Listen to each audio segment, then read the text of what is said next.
Dumpster Dive to Destiny by Bad Audiobooks YouTube channel.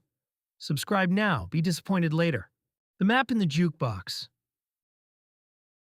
Morning hits the landfill like a copper coin, cold and bright. Rusted sedans wear diamonds of dew. Gulls wheel and argue above the piles. An old city pickup coughs up fog and sputters away, leaving a faint trail that smells like oil and yesterday's fast food. They haul the jukebox out of the surplus pile as if it were a wounded animal. Sparks works the back panel with a crowbar, shoulders steady, knuckles black with grease. The chrome is sad and pocked, but it still throws back the weak sunrise in tiny hopeful flashes. Every metallic scrape has its own little music. A distant garbage truck hisses. Their compound smells like antifreeze, stale coffee, and the kind of week-old cigarette luck that seems to cling to Sparks. When a yellowed scrap of paper slides free and flutters into Sparks's palm, the world tilts. The paper is thin and soft at the fold, the ink smudged where someone's hand must have been shaking or laughing. There is a big X drawn by an oak tree icon, the lines wobbly enough to say human. Sparks stares at it like he is trying to decide whether to laugh or cry. Moth leans in, grinning like he woke up inside a documentary. He calls out, half joke, half prophecy. Found footage, right?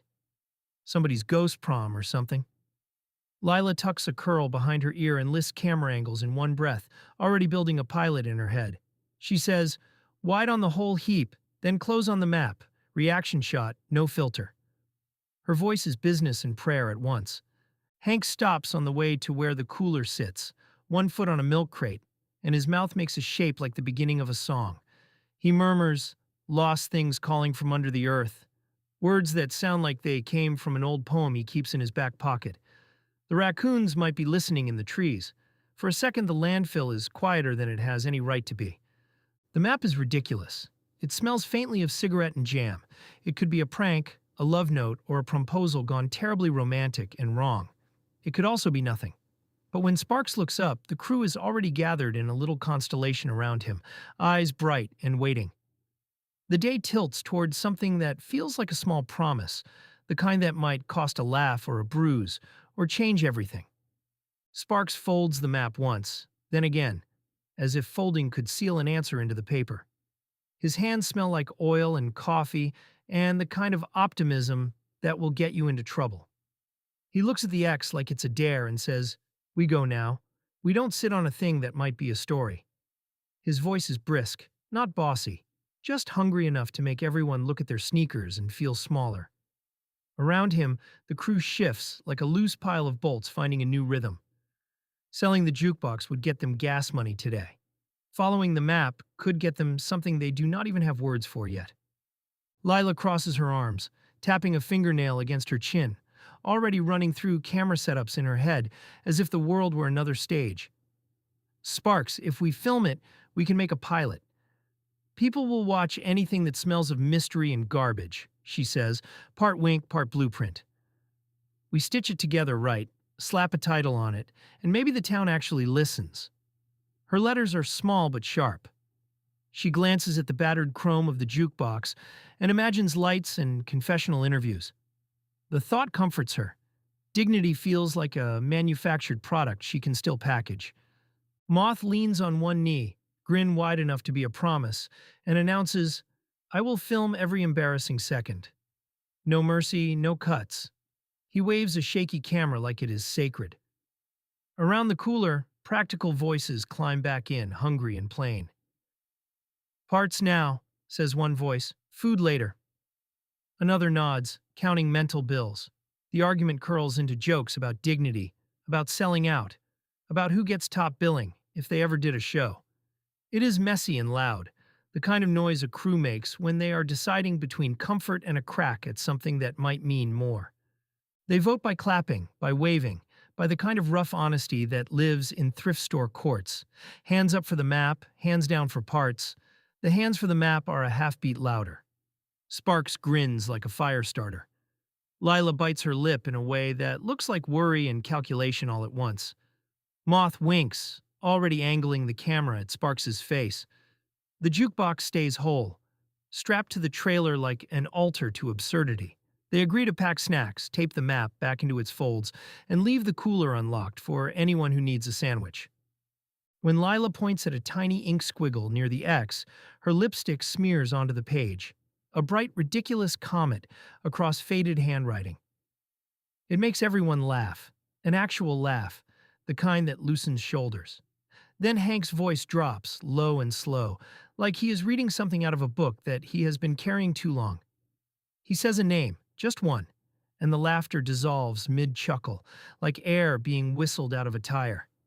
The name is old and soft and dangerous in the quiet they make for it. The map, folded and damp with lipstick, feels suddenly heavier in Sparks' hands. Hank steps closer, eyes not quite settling on the paper, as if the name has moved him somewhere between grief and a memory he thought he'd left behind. "The Harrows," he says again, only a murmur, and it lands like a pebble in a still pond. The Harrows are the town's polite scandal, the family that taught mischief to generations. Everything they thought was a lark now has a line back to a backyard of jokes and grudges that were never only jokes. A black SUV idles at the edge of the road, its headlights like patient question marks cutting through the morning mist. Sparks locks the trailer hitch. Moth tests the camera, Lila cinches a strap, and they climb into their dented, rumbling home away from home. They move like they are connected to something bigger than themselves, pulled forward with a kind of brave foolishness. The SUV eases onto the road, following, or maybe arriving, and the landfill breathes out, letting them go. Recruitment and reality. Lila stands on a sun-bleached patch of landfill, breath clouding in the cold, a paper coffee cup sweating in her gloved hand. She looks ridiculous and unstoppable all at once. The trailer she is stalking has rhinestone curtains at the door, like a mini showgirl palace someone forgot to dismantle. She breathes out, steady. This is the kind of entrance that needs an audience. Marla June answers the door before Lila can knock. Sequins catch the thin light. Her jacket flashes like a promise. Her heels click across warped plywood. She does not smile first. She delivers a 3-line monologue about commitment, camera time, and sacred loyalty to an audience, all before she takes a breath. It sounds rehearsed and true. Lila grins and hands her the role like it is a ribbon. Publicist, star, unpaid hype woman. Marla bows as if she were accepting a crown. Nearby, Moth is elbow-deep in a jury-rigged camera rig. He has the camcorder strapped to a fishing tripod, the legs wrapped in tangled Christmas lights that blink like a nervous marquee. He hums while he fiddles. Sparks and the others spray paint a crooked sign, rusty nail treasure, letters jagged and hopeful. The smell of aerosol threads with stale coffee and the metallic tang of the dump. It smells like possibility. Marla sachets into the converted camper as if it were a stage. The camper is a studio now, curtains pinned back. A folding chair, made regal with a sequin throw. Lila moves like she is already editing the montage. She calls for a test clip. That word lands and everyone adjusts. Eyes, hands, value systems all tilt toward performance. Moth fumbles the record button. The camcorder whirs with a small, brave sound. Lila tells him to calm down, to steady it. He inhales, presses, and the red light blinks. Lila improvises a line, something punchy and not quite honest. Marla delivers a wink that makes both the camera and the wind laugh. Lila taps a shaky upload, and the trailer chugs into the small net of the world. The phone pings before the trailer settles. One like. It is a small sound in a big place. It feels like a door opening. Someone outside the dump is watching. The trailer hums with that tiny electricity. They run the scene again because Lila says they can always tighten it, and because everyone likes saying the lines out loud. Sparks clutches a beer like it is a script, practices a speech about loyalty with an earnestness that makes his jaw work harder than his eyes. Marla tosses her hair and offers a theatrical gasp, then collapses into a staged faint that makes Moth snort into the camcorder. Lila coaches from the doorway, hands moving like an editor, nudging Sparks to hold the pause longer, to let the word loyalty taste like money in the audience's mouth. Moth fiddles with the lights, which are basically salvaged Christmas bulbs, and a headlamp that blinks as if in Morse code, and worries aloud that the mic squeals like a trapped mouse. They answer with mock outrage, with barstool betrayals and slow-motion pratfalls between takes, and the trailer fills with the slapstick of people trying on feelings like clothes. Sparks keeps coming back to the line about loyalty, saying it different ways until it starts to sound both true and performative, until he cannot tell if he is promising something or selling it. The air smells of motor oil, instant coffee, and the metallic tang of the jukebox they hauled in, and all of it presses close to the cheeks of intent faces. Lila leans in so close to the camcorder that you can see her breath fog the lens, and she directs a close-up like a sculptor.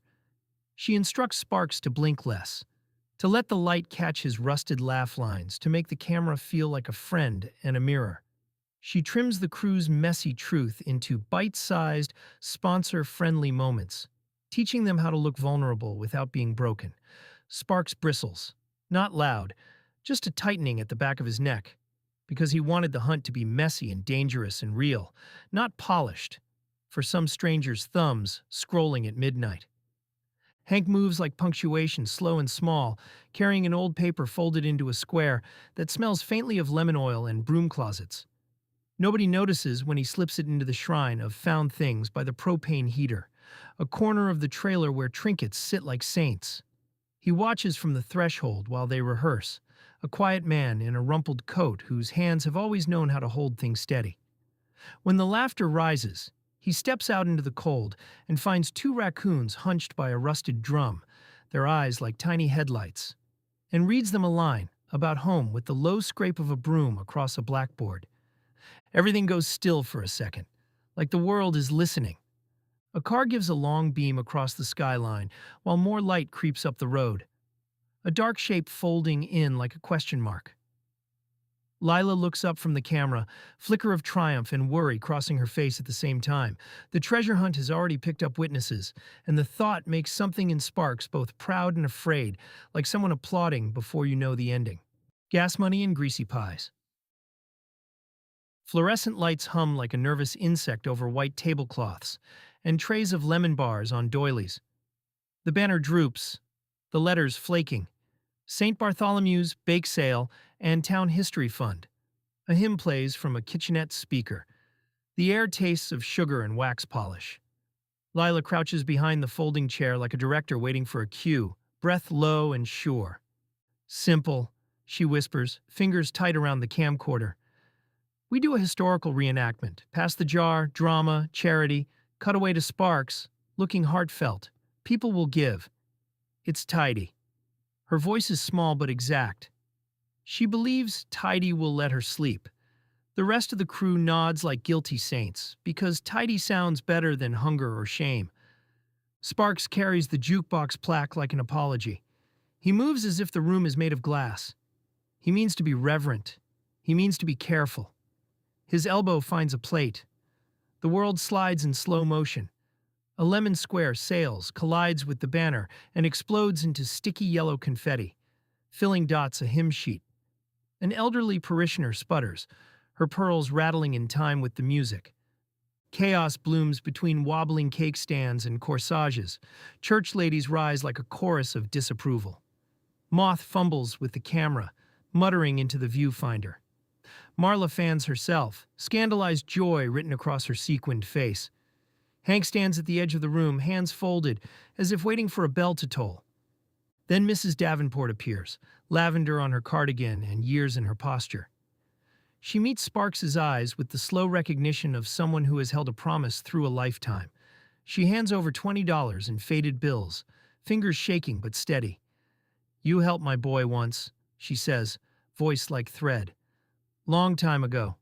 Keep it." Her mouth tightens. She murmurs something about old family secrets, the words slipping into Sparks' chest like a sudden cold. Lila's thumb is on record without her saying it. The camcorder eats the moment. Sparks looks away, ashamed and grateful all at once. The crew feels the room tilt under them, from prank to confession. For the first time, the map is not just a rumor. It is the echo of a town that keeps things folded into attics and jukeboxes, and someone just handed them a key. Keep it simple, Sparks, Lila hisses into the camera. But the room hears only the scrape of a chair and the soft, nervous hum of the kettle in the kitchenette. A lemon square becomes a weapon of fate when Marla, fanning herself too hard, jerks and sends a pie airborne, a comet of whipped cream and crust that finds Sparks square in the jaw. He staggers like a punch-drunk preacher, earnest and ridiculous, wiping sugar from his mustache with the back of his hand. A kid at the edge of the hall shrieks with the pure joy of chaos, a sound like a bell, and it turns the room sideways. Church ladies gasp, then laugh, then clap, the progression of disapproval melting into something warmer than Sparks thought he deserved. Moth curses softly into his phone, because somehow the camera caught the arc of pastry, and the squeal of delight, and already he imagines the edit, the slow-motion splatter, the close-up of Mrs. Davenport's face when forgiveness arrives like sunlight through stained glass. Sparks stands, sticky and apologetic, and what is meant to be a tidy practice speech comes out as a clumsy sermon. "We ain't saints," he says, voice rough with something like hope, "but we know what it means to look out for each other." His words land in the room, jagged and honest, and someone coughs a hymn tune. It is awkward at first, a single voice, then another, and soon the hall fills with a shaky sing-along that binds the mess into meaning. Lila moves like a shadow with purpose, angling for a shot of Mrs. Davenport's softened profile, capturing the wrinkle by her eyes that says memory more than pity. She rewinds and holds, the camcorder screen glowing small and fierce in her palms, and Moth, between breathless edits, picks up a half-whispered rumor on his phone, listening to Mrs. Davenport say the phrase that makes his camera breathe. "You ever heard of the promposal?" He taps record with a grin that is equal parts triumph and dread. Outside gossip mushrooms instantly, neighbors clustering at the church steps with powdered sugar fingers and opinions ready to be flung. The crew slips out with $20 and a dented jukebox ego, applause, and pointed looks trailing them like confetti. The footage tastes of possibility, sweet and risky in equal measure, because it is honest in a way that will either save them or shame them. Sparks looks at Lila when she freezes the frame on the words, his face tightening around something private, as if the map in the jukebox reached deeper than treasure and tapped a vein. Clues and county lines. They cross Main Street like a bad parade.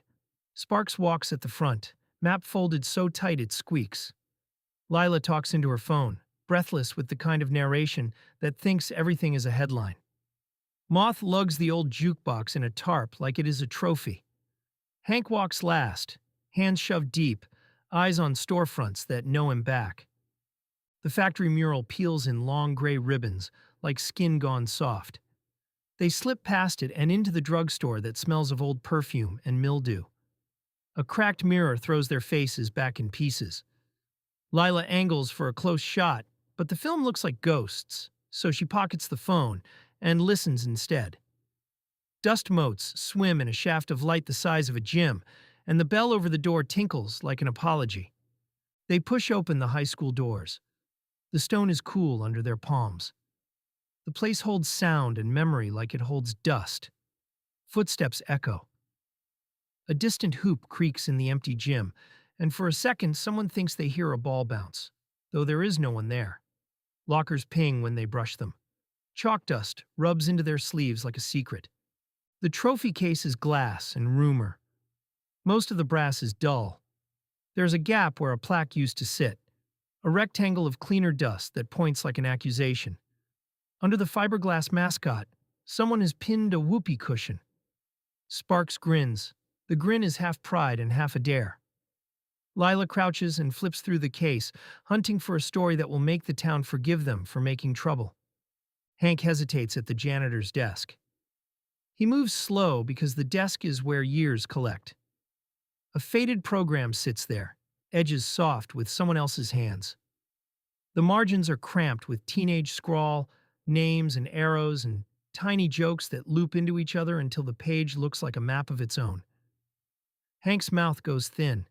He reads the loops and the way certain letters repeat, and recognition slides over him like cold water. It reads like a secret code, like someone trying to hide a promposal in plain sight. The lights stutter. For a beat, the ceiling drops away and the hallway takes on another life. A shadow moves down the corridor, slow and deliberate. They listen. Outside, on the sidewalk, a single footstep comes. Slow, careful. It could be a neighbor. It could be trouble. They stop breathing and the footstep keeps time, patient and measured. Lila leans back on the dented counter of Collins's old workshop, like she owns every splintered stool in town. But she is selling a story, and Collins is the kind of man who only trades in truth if he can carve it into something useful. He rubs sawdust off his palms, tells her about the senior year escalation, the whoopee cushions graduating into soot bombs, and fake diplomas mailed to the mayor, the time someone greased the principal's chair until he slid across the gym and crashed into the folding table. Lila takes it in small, careful bites, coaxing names and dates from him with the soft, practiced questions of someone who wants to make people feel like heroes rather than victims. Collins laughs at some of it, his eyes crinkling, then goes quiet and describes a pattern. How the jokes always aimed upward, aiming at pomp more than people, an undercurrent of kids trying on their courage.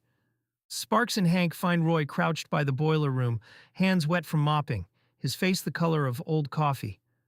Roy speaks like he is clearing his throat for stories he has not told in years, and the wartime of pranks comes out in low-measured lines. A stolen mascot head left on the mayor's porch, a banner reading, Class of '79 Notorious, draped over the courthouse steps, one prank that ended with a founding family heir soaked and humiliated in the splash pool by the park. He shuffles to a filing cabinet, pulls out a battered yearbook, and points to a timeline scribbled in the margins, dates inked in a young hand with the same impatient loops as the map. Hank traces the margins with a fingertip, the names blooming into faces he is swept after, faces he knows from birthdays and detention hall chaperones, and his shoulders slump as if the weight was always waiting on those pages. They fit the artifacts together like a puzzle that does not want to be solved, dropping whoopee cushions next to prank programs, matching a smeared studio photo to the soaked air, laughing when the absurdity is all that keeps them from crying. Lila tries to keep the camera light and cheeky, but coaxing embarrassed alumni into sound bites feels like picking at old scabs, and sometimes she sees the flush on someone's cheeks, and she stops, lowers the phone, and asks if they are all right instead. Sparks hangs back from the mic, hands busy, protective in the way that has nothing to do with cameras and everything to do with who will get hurt. When the town reads this ledger of defiance, and not just the prankster punchline, he imagines the founding family's pride unraveling into something mean, and the thought makes him tighten his jaw. Hank grows quiet as he follows the handwriting, connecting prom night notes to the map with a kind of holy care, because these were not anonymous cruel jokes, but small rebellions written in the ink of teenagers trying to be noticed. He remembers sweeping under the bleachers where one prank was staged, remembers the smell of pipe tobacco and teenage perfume, the way the school smelled like powder and possibility. The more they assemble, the less the map feels like treasure for sale, and more like testimony, a record that pulls human faces out from behind family names. They are holding a history that could humiliate or heal, and that knowledge sits heavy between them. Roy pushes a folded piece of paper across the desk to Hank, the edges soft and the ink smeared in the way rain smears confession. It is the promposal, the exact same paper as the map, creased and earnest and impossible to mistake. Sparks lifts the flap with careful fingers. Someone outside the window slams a car door. A voice calls, loud and even, that single name like a stone dropped into still water. Harrison. They turn. The hallway seems suddenly too bright, and the map in Sparks' hands feels like a trespass. The rivalry rekindled. The neon hums like something too old to die, pink and sickly over Formica. Coffee steam fogs the vinyl booths. On the cracked television behind the counter, Lila's shaky pilot loops for anyone who will keep watching.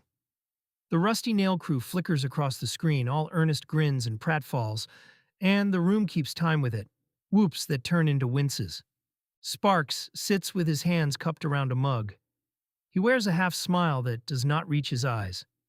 He wanted this to be a laugh, a messy thing the town could hold up and point at like a joke. He wanted the map to be a road trip, not a reckoning. The TV has decided otherwise. The footage looks like trespass, not charm. It makes the past mean and small and loud. People in the diner trade looks. Mrs. Davenport sips slowly and purses her lips. Two high schoolers in hoodies snicker, then go quiet. Conversations thin into a humming thread. Somewhere a fork clinks, loud as a gavel. Lila stands by the counter with her phone in her hand, jaw set, fingers white around the case. Moth's grin has gone tight. Hank watches the steam, like it might tell him which way to sweep. The bell over the door clicks. A man in a suit walks in like paperwork made flesh. He lays a thin leather folio on the counter and opens it with a small, careful motion. Papers snap into the room with the authority of a closing door. He introduces himself as the Hargreaves lawyer. His voice is low and exact. He says nuisance. He says trespass. He says damages. The words settle around the booths.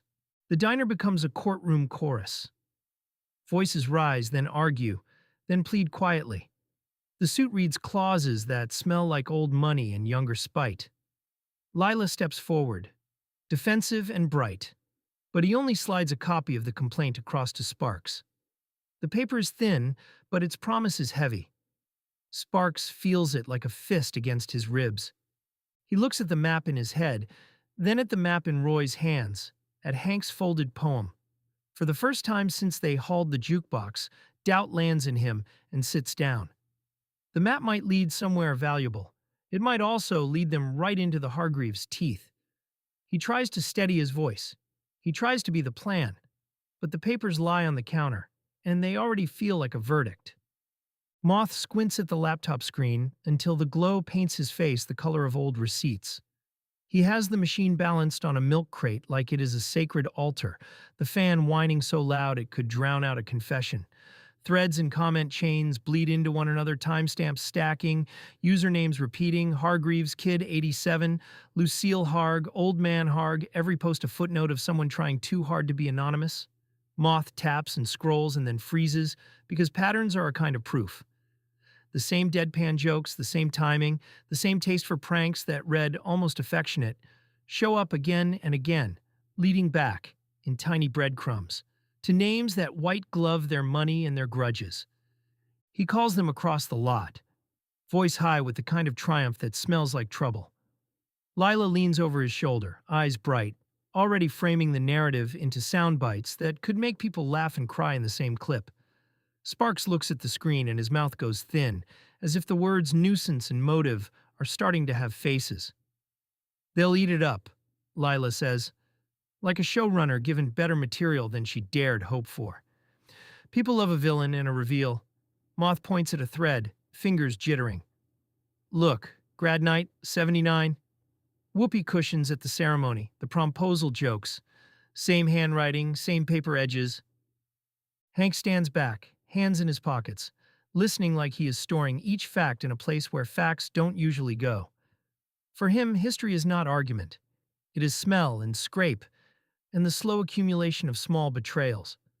The laptop's light makes his face look younger in one strip and older in another, and his throat works when he smiles because he knows how easily a joke can become a weapon.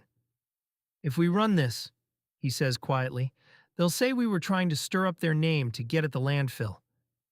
Lila's jaw tightens in a way her lipstick cannot hide. Or they'll see us as David, she says, and the word is performative, hungry, already half a campaign. The envelope slips through the slot under Hank's apartment door like it was delivered by the wind. It smells of mildew and a perfume that tried too hard, the cheap kind they sold in the mall when prices were still printed on paper tags. Hank bends over it at the kitchen table, the lamp making a small island of light. Inside is a torn prom program, the page ragged where someone has ripped it out in a hurry. And a name, his daughter's name, circled in ink that has bled at the edges. The paper shifts under his fingers like a living thing, the scrawl of a teenager still looking for a way out of the town. He remembers that prom, the one he missed because of a shift that doubled as an excuse, and the way the vanishing became a slow ritual between them. Less talking, more absence. He holds the program as if it might explain itself, as if paper could confess reasons.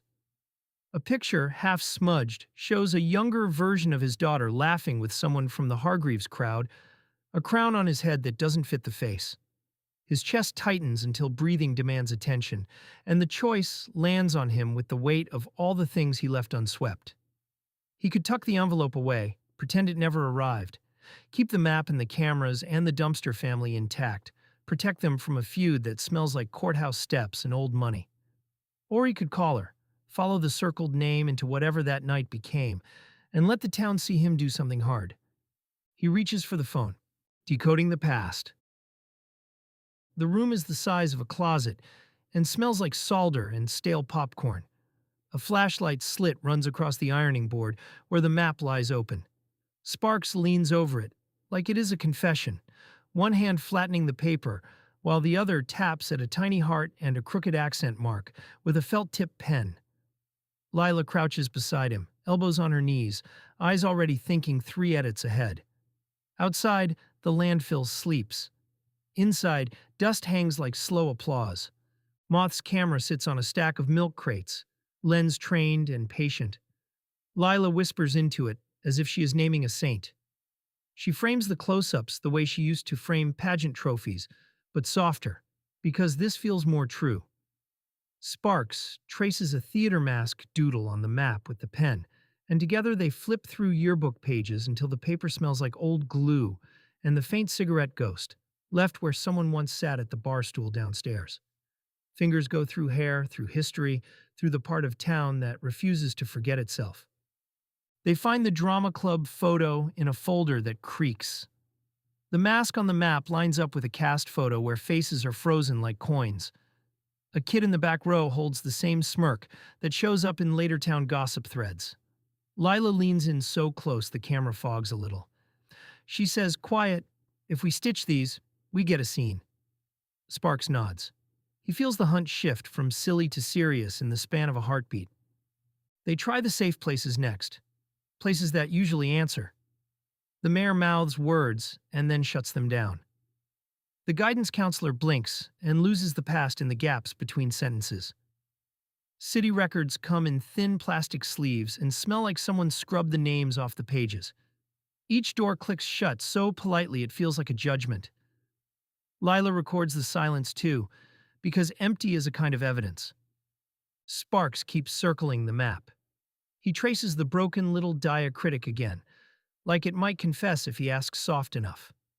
Moth rewinds the footage until his laptop moans, and the room grows smaller. Then a margin scrawl stops everything. A 17-year-old portrait, a note in the white space, handwriting that leans like it knows secrets. Tommy H. the H wears that same lopsided mark as if it belonged on his birth certificate. The town says that initial in whispers, like you can bruise a name by speaking it aloud. Sparks' breath goes thin. For a moment, no one moves. The camera keeps rolling. Lila's fingers press the frame button, like it will hold them steady. Hank's poem about home hangs outside the trailer. And even that feels fragile now. Because if Tommy H. ties the map to the Hargreaves, then the joke becomes a reckoning. They all know the choice is no longer whether to follow a map.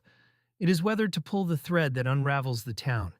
The bar smells like old beer and cigarettes and the kind of regret that settles into upholstery. Sparks leans on the sticky counter, while the regulars clear space to let the storyteller roar. The man talks with a half-lifted glass and his words spatter like gravel, quick and jagged, about a corsage pinned wrong, a boy shoved into a punch bowl, laughter that didn't know it was cruel. Lila's camera is small and human in her hand, catching the tremble at the edges of the barfly's grin, the way his fingers drum the rim of his glass as if trying to count the beats of a memory. Hank stands near the jukebox, shoulders a little forward, listening the way someone times a pulse, and when the story curls into the exact prank the map points to, his face loses its usual calm, like weather going gray. "You remember the Hargreaves kid?" the retired guidance counselor asks, fingers worrying a rosary of optimism until the beads are a blur. The room shrinks around that question, like every file and photograph and rumor is leaning in. He speaks soft, precise, the kind of voice that taught algebra to kids who wanted to drop out by noon, about plans meant to be beautiful, a promposal designed to stun and be remembered for the right reasons. He admits someone rewrote it. The plan turned spotlighted into spectacle, and it landed like a stone. Lila frames his hands, the rosary against his knuckles, and for the first time the camera is not hunting for a laugh but holding a moment of apology. Hank's confession comes out slow, cautious as someone opening a long-locked window, and the room seems ordered around each careful sentence. He tells them about a disciplinary split, one that cost him steady work and a place in the school routine, and with it a place in his daughter's life. How small mercies and tit-for-tat decisions stacked into an absence that felt permanent. He does not raise his voice. He does not seek pity. But when he says, "I watch my kid graduate from a photograph," the words are a stone dropped into very still water, and everyone hears the rings. Sparks keeps his hands in his pockets, throat working. Lila lowers the camera, as if lowering it could stop the hurt from traveling farther. Lila looks at the footage afterward, like someone deciding whether to cut a bone or leave it in. And for the first time, the project is not a show, it is a responsibility. She whispers, not for the camera but to herself, "How do you make them laugh without making them less?" It is a question that tastes like metal in her mouth, because publicity pays and dignity costs. And the crew sits in the editing glow, arguing softly about where the line goes. Sparks reminds them they're storytellers, not vultures, and his voice has the steady weight of someone who has kept promises to people who cannot pay him back. Moth, hunched over the archive scan, freezes the image and points, his finger flat on the screen. The typed inventory line reads Prom Corsage, Confession Note, 1967 Rookie Card, and the letters are suddenly heavy on the retina. Outside, a car idles like a dark opinion, its lights cutting the lot into a slow blink. The sound of that engine is a punctuation that says this is bigger than the three of them, bigger than a laugh and a TV pilot. The promposal that wasn't. They kneel in the cold dirt beneath the old oak, breath puffing like little ghosts. Sparks taps the ground with a salvaged tire iron, a steady rhythm. Hank works the blade of a bent spade like it is a sacred tool, slow and reverent. Dirt clings under fingernails and in the creases of palms. The sun slices through bare branches and makes the soil look almost golden when it moves. The tin lid finally gives, with a metallic ping. Paint flakes off in thin curls. A small cloud of dust lifts and hangs in the air for a beat. They lift the capsule together, careful, like they might drop something alive. It is lighter than it looks. They carry it back to Lila's trailer as if they are smuggling treasure. Inside the trailer, bulbs buzz and Lila props her phone on a jar. Moth has already angled a shaky light. Sparks flips the lid, and they spill a small private mess into the trailer's single table. A cracked mixtape case, syrupy glue holding a corsage together, looping teenage love notes in a hand that leans too far into swoops, a photograph of a laughing boy frozen mid-prank. Hank reaches for the corsage, like a man remembering the exact temperature of a summer that cost him everything. His fingers tremble, and he does not look up. Sparks talks too loud to fill the silence, jokes spilling out like he is afraid quiet will make whatever is in that box mean less. Lila presses record without looking away from Hank, framing his hands the way she would frame a skyline. Sparks reads the notes with a teasing cadence at first, the kind of voice that makes light of everything. Then he finds a cassette, slides it into a throat of plastic, and plays it. The tape breathes out awkward, slow songs. A nervous voice, young and unpracticed, says words that never quite land as a promposal. It sounds like someone trying to be brave and getting tangled in the letters. The trailer feels too small for what they are holding. It is both intimate and ridiculous. They laugh in the places where it hurts. They look at the photograph and at the card wedged between gum wrappers, glossy and absurd, throwing back the bulb light like a tiny sun. Lila's mouth is a hard line. Sparks swallows and looks at Hank. Hank keeps fingering the corsage, like he is checking for a name stitched there, for proof that what his heart remembers is real. A muffled knock comes at the trailer door. The sound lands too loud in the quiet. Everyone freezes like a camera cutting mid-take. They share a look that says, "Who could that be?" and none of them like the answer already taking shape. Moth's voice comes through the little Bluetooth speaker clipped to the trailer curtain, thin and urgent, like someone talking through a straw. He reads the collector's notes slow so they can all follow. 1967 rookie. Near mint edges, printing dot on sleeve, market says. He stops, breath hitching on the number, and the trailer feels much smaller in that silence. The number lands like a weight on the table. Light from Moth's laptop scatters across the cassette plastic and makes the baseball card look like a coin with a sun painted on it. For a second, the room smells like old paper and motor oil, and a faint sweetness from the syrup glue that keeps the corsage together. Lila's phone light catches her face in sharp planes, and she imagines cuts and overlays, a montage of Hank's hands and Sparks spouting loyalty, with captions begging for clicks. It is possible money, real math that buys propane, and a few quiet months for the landfill, and the math feels obscene when it taxonomizes someone else's teenage hope. Hank holds the photograph between two fingers, grease smudging at the corner, and his thumb keeps finding the name scrawled on the corsage ribbon, though he is careful not to look too long at the card. He thinks of calling his daughter, of hearing her voice and letting her know he found something that belonged to her, or maybe to someone she loved. And the idea of that phone call pulses in his palm like a current. He wonders if selling it would be a confession disguised as salvation, whether buying back breathing room for their crooked family is worth turning a promposal into a bargaining chip. Sparks paces, boots squeaking on the trailer linoleum, trying to thread the practical through the moral without tearing it. Sell it, save the place, Sparks says flatly, then softer. We can keep the junk we love and make sure there's somewhere for us tomorrow. Lila shakes her head, hard. Or we make Hank's grief a show. We monetize private things for a hit of security, and then what are we, charitable criminals? A single notification buzzes like a fly and then multiplies. Lila's impulsive upload of the mixtape goes live, and the numbers skew upward before any of them can tell if it's sympathy or mockery. Outside, headlights sweep over the corrugated tin, slow like a hand across a forehead, and a pickup idles near the trailer as if listening. The town is coming up the road in one way or another, and the map that led them here has turned their private attic into a town square. Hank breathes out, the corsage trembling.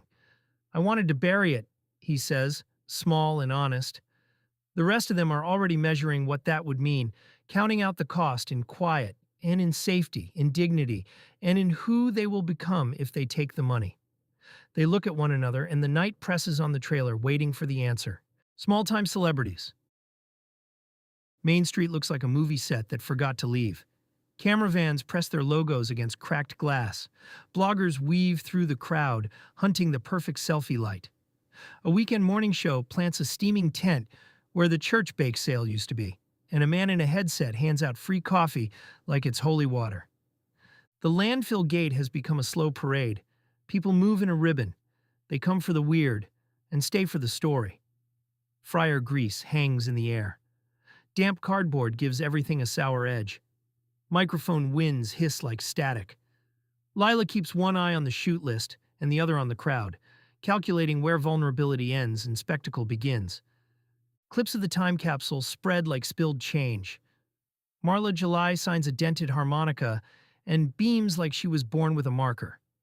Sparks poses for a magazine photographer, and the caption calls him charismatic chaos, which makes him grin stupid and proud. Moth's live stream numbers jump, each subscriber ping loud enough to be a promise. The town decides fast that odd is marketable. Offers arrive like flies. The diner brings sandwiches with wax paper and a wink. A civic booster talks up a sanitized heritage museum that will turn them into glassed relics. A developer talks opportunity zones and modern living and slides a smooth contract across a borrowed table. Lila smiles and negotiates, keeping tones steady, trying to hold the crew's story in their hands and not hand it over. Sparks soaks in praise like his boots soak mud. Marla preens in the floodlight. Moth watches his screen like a preacher checks a pulpit, jittery when the numbers slow. Hank sits a little away, hands in his lap, reading live comments with a small private grief. Validation tastes like sugar and tastes like rust at the same time. Then the edges fray. The Hargreaves lawyer arrives like cold weather, polite and precise, with private meetings penciled in at City Hall. The developer mentions buying the land around the dump like it is already his. Paperwork shows up in glossy fonts that make promises sound like traps. Lila's smile tightens. Evening lands with the work lamps humming. The crew gathers under that small, nervous light and watches the last comments scroll by, strangers writing sympathy and judgment in the same breath. A city council aide calls, and a voice says an emergency rezoning vote is on the calendar for next week. The word hangs. They are celebrities for now, and suddenly very exposed. Hank's reckoning. Hank waits on the cracked church steps, coat collar turned up against a cold that smells like wet pavement and wood smoke. The prom program is folded thin and stiff in his pocket, a paper thing that feels heavier than a toolbox. He mouths the lines he practiced. Quiet and rough, no excuses, just truth. His breath fogs and hangs. Inside, volunteers move folding chairs and stack paper plates. Light spills from the basement windows, a muffled hum through the glass. He times his steps to the scrape of a chair leg. The church door swings and the smell of instant coffee hits him, bitter and familiar. His palms are dry. Each small sound grows important. The scratch of the program against his thigh, the whisper of a napkin, the distant clink of a spoon. He tells himself to keep it simple, to say what needs saying, and then be done. Claire appears through the swinging door with her hair in a tight bun and a paper tray balanced on one hand. She looks like she belongs where she is, warm in the light, practiced in the motions of serving and smiling. Hank's chest tightens before his mouth can catch up. He follows her in. The basement is a square of low ceilings and conversation that leans toward ordinary kindness, the kind that lets people fold themselves back into civility. Their first words are tentative. He says hello as if he could say anything else. She answers with the careful rhythm of someone who learned how to protect a heart. The room fills with halting sentences and long pauses where they both check if the other will pull away. Hank, who usually talks loud enough to fill a dump truck, finds himself listening. He hears the way her laugh pauses on the consonant, the small intake she makes before she names a memory. Outside, Sparks and Lila linger with the rest of the crew, awkward and quiet. Sparks shifts from his usual bravado to something softer, shoulders unguarded for once. Lila holds a cheap camera, fingers curled around it like it might shatter under what comes next. They stand back, letting the barn light and the church's ordinary mercy set the scene. Claire glances down and sees a sliver of paper at the edge of Hank's coat pocket. Her eyes move the way they used to, slow and sure. She reaches toward him, fingers hovering over the fold. For a second, the whole room is a held breath. She does not take it yet. The basement hums with the low, forgiving light of fluorescent tubes, the kind that makes everyone look like they are a little thinner, a little more honest. Folding chairs creak as the coffee crowd leans in and out of conversation, but around the table where Hank sits, the sound shrinks to soft paper rustles and the scrape of a plastic cup. The air smells like boiled cabbage and old hymnals, the kind of smell that holds on to memory. Claire's smile is neat and practiced, the kind that used to run behind her eyes and now only comes as a careful policy. When she asks about the years Hank was gone, the question lands sharp and practical. He answers with small truths, the kind that fit into a palm: a slipped promotion, paychecks gone wrong, a shanty of pride that burned down on its own. There is no grand apology, only a voice that sounds surprised at how steady it can be. Hank reads aloud a poem he used to murmur to raccoons, voice rough as gravel but oddly tender in the emptied room, lines that mean more when you hear them slow, one word at a time. The words are small and stubborn, about finding shelter in trash and making a map out of scraps, and Claire's face goes slack, in the way a page softens when rain touches it. People around them fold their hands as if to keep the moment from scattering. That poem feels like an offering, clumsy and precise, and when Hank finishes, his throat is high and raw, like someone who has been holding a long note and finally lets it go. Claire takes a breath and presses a papier-mâché corsage into Hank's palm, paper petals limp but deliberately arranged, a thing made to be kept rather than worn. Hank fumbles and slides across a dog-eared notebook, pages taped, margins full of raccoon names and half-formed verses, and the faint smell of oil and attic dust. They trade these ridiculous, intimate objects like tokens in a secret language, neither flashy nor tidy, each item heavy with meaning because it is theirs. The corridor of light from the doorway catches the notebook's taped spine and makes the tape look like a bandage, the way small repairs do. Lila sits in the doorway, with the camera forgotten in her lap. The little red record light just a smudge of possibility. The pilot she imagined, all loud angles and punchy reveals, shifts in her chest. This scene will not hold if she lets it become spectacle. She imagines a version in which Claire is shielded, where the sound of the poem is all people get, and the rest is quiet. Her fingers tighten once, then release, and the camera stays dark. Sparks stands beside her but farther back than usual, shoulders lowered into something like respect. He can feel how easy it would be to step up and make this about them, about the crew's shine. But he does not. Stewardship, he realizes, might mean stepping out of frame and letting the town decide what it sees. Claire leaves with the notebook tucked under her arm, eyes guarded, a small line at the corner of her mouth that could be hope or only habit. A card, a choice. The battery lantern throws jittery circles across dented metal and peeling floral wallpaper.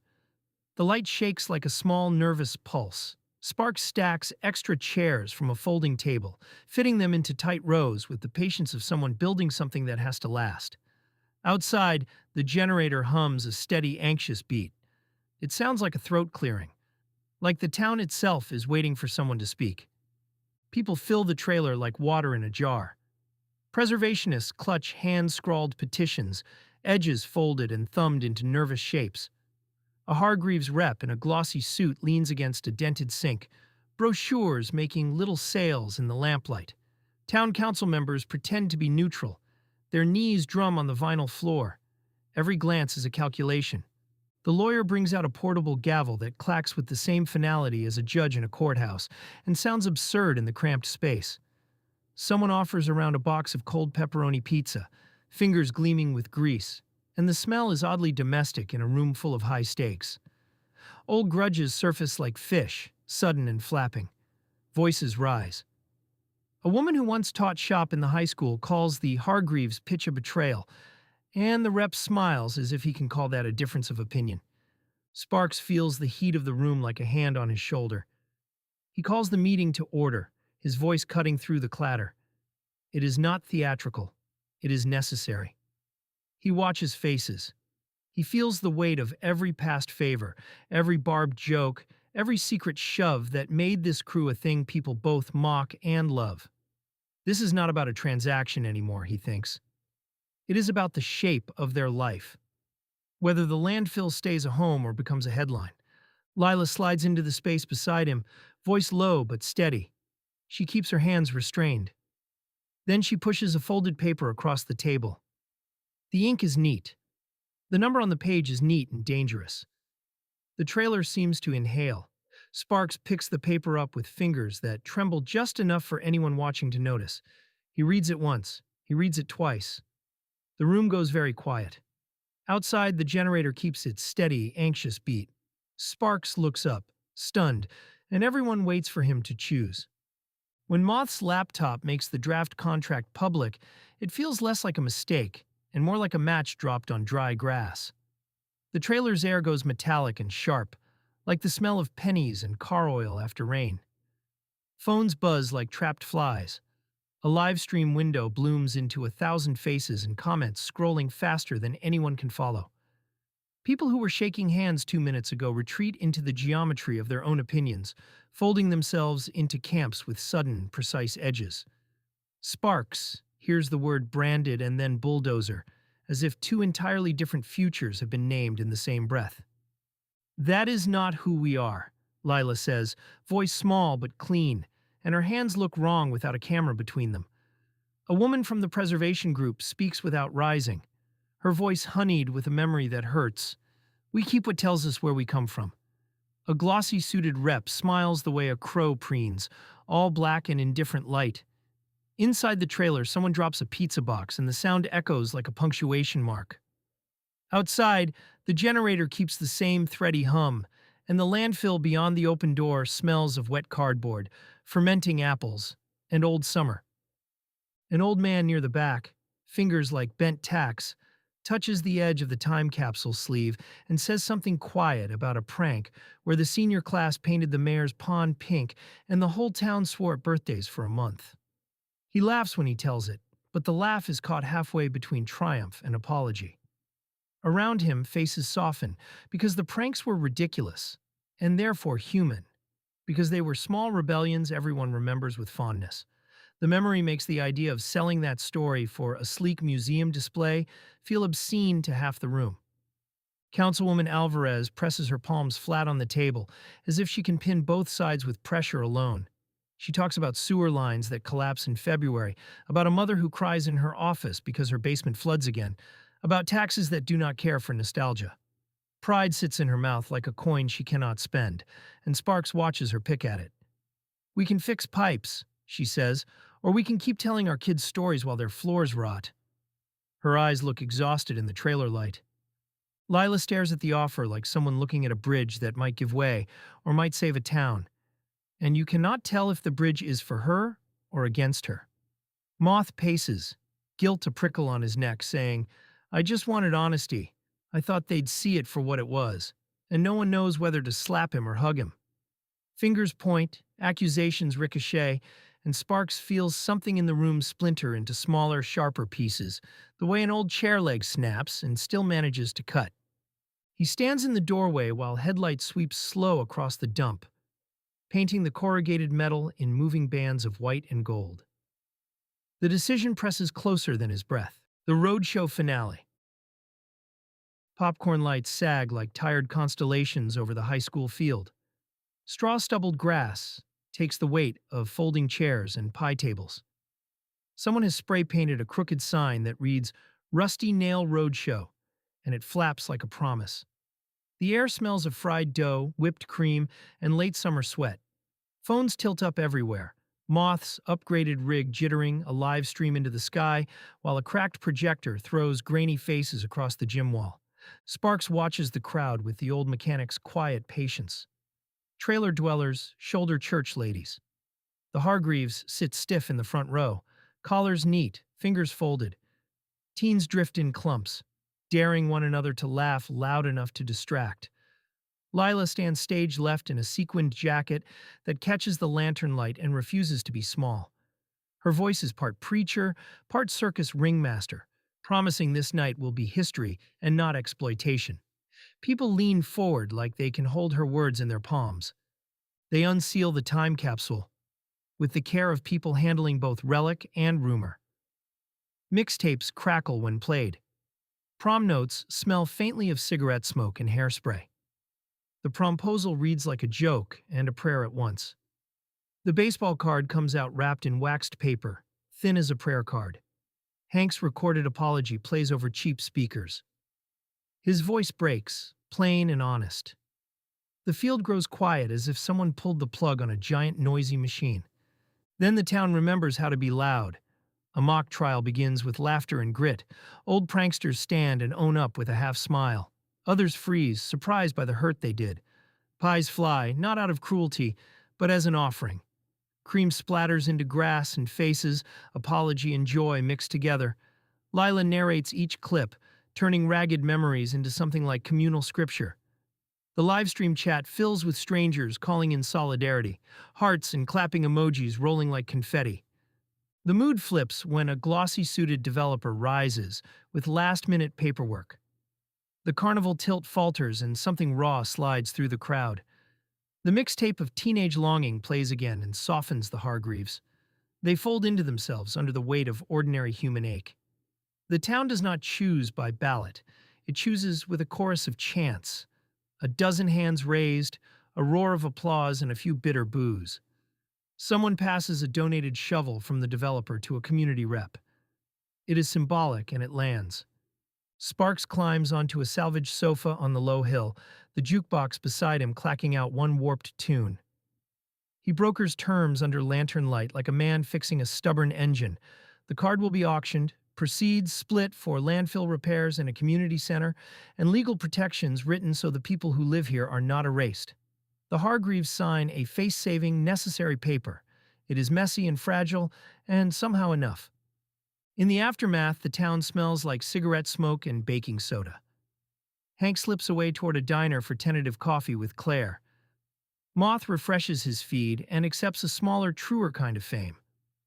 Lila folds the pilot into something she can live with. Sparks tucks the map back into the jukebox, nails a tiny plaque that reads, "For those who choose to remember." Gulls wheel overhead, and the crew laughs. A wide-eyed teenager hesitates at the foot of the hill and asks quietly, "Are there any other maps?" They exchange looks. Trouble always finds them. So do stories. Dumpster dive to destiny. The morning smells like old coffee and wet cardboard. Gulls wheel low and call it a Tuesday. Sparks crouches in a soggy mound of flyers, fingers tracking rust. He pries at the back of a jukebox half buried in soda cans and yesterday's regrets. The panel comes loose with a groan. Paper flutters out like it was waiting for hands that know how to read treasure. The map is crude and insistently hopeful. X stitched in thick black ink. A loopy note in the margin that looks like a dare. Sparks grins until his teeth show. He already sees the headlines in his head. Lila's there before he finishes the thought. Sequin thrift store jacket bright against the grime, phone lifted plotting the close-up. Moth, cousin, and resident conspiracy theorist smells a government cover-up in the ink. Hank tucks a dog-eared notebook of poems under his arm because raccoons need an audience, and because habit steadies him. They make the hunt into a show. Lila rigs a camera to the trailer wall with duct tape and hope. Sparks practices lines that sound better shouted than said. Moth balances his laptop on a milk crate and narrates every dusty clue like it's classified. They put a mason jar on the counter labeled Tip Gas Money and tape a crooked poster that reads Rusty Nail Treasure Hunt with an arrow that points at nowhere in particular. People laugh, they boo, they throw $20 in because curiosity is cheaper than a therapy session. Clues are small and theatrical. A note shoved in a hollow tree smells faintly of cigarette smoke. A faded ribbon tied to a lamppost flutters like a secret handshake. Behind the high school gym, someone has spray-painted a riddle in uneven letters, the paint cracking like a smile from the past. Hank reads the riddle aloud in a voice that does not make jokes. One line catches him and his mouth goes dry. It mirrors a line from a poem he used to read aloud at midnight to raccoons on the ridge. The mirror is worse than coincidence. It pulls a memory up from the corner where he keeps the hurt. Prom night. A misfired promposal. A paper apology nobody signed. Hank's hands shake when he touches the ink. He wants to call his daughter and say the words that have been rehearsed and swallowed for years. He does not do it yet. The raccoons wait for the stanza anyway. They dig where the map suggests, at the edge of the high school lawn where weeds grow like witnesses. The shovel thunks into something that answers. They pry. Metal rasp and a small stubborn lid. Sparks laughs, because you have to laugh when the world hands you something tiny and ridiculous. Lila films the laugh up close. Moth swears into his sleeve. Hank breathes like someone holding back a memory. The tin box opens slow. Inside is everything and nothing, a mixtape with sticky labels, a syrup-glued corsage, a notebook page folded into a paper plane. Then the card glints, lonely and absurd, wrapped in wax paper like it is made of moonlight. For a breath, the crew forgets to move. Laughter is close. Silence is closer. They look at the card and at each other, and the landfill seems to hold its breath with them.